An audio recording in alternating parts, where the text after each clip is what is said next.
Сейчас покажу вам рецепт, который помогает от кашля. От кашля при простуде, при пневмонии, при хроническом бронхите. В общем, почти от любого кашля. Для этого понадобится сода, стакан воды простой и чеснок. Надо очистить 6 долек чеснока и мелко порезать.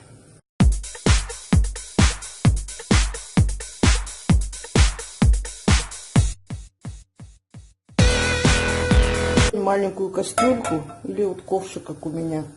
Только обязательно, чтобы была крышка к этому ковшику, если вы используете ковшик. И выливаем стакан воды. Ждем, когда закипит. Вода закипела, высыпаем сюда чеснок. Газ убавляем на самый маленький. И кипятим все это 5 минут. 5 минут прошло. Ставим кастрюльку на стол, накрываем крышкой.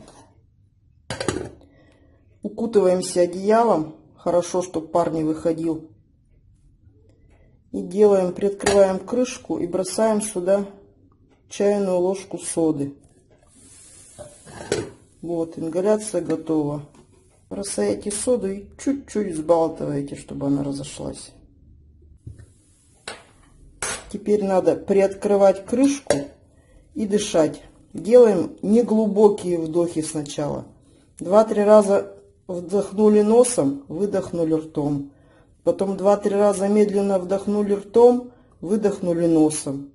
И так дышим минут 10. Лучше это делать перед сном. И так постепенно приоткрываете по мере остывания жидкости и дышите. Помогает при любых формах кашля. Будьте здоровы!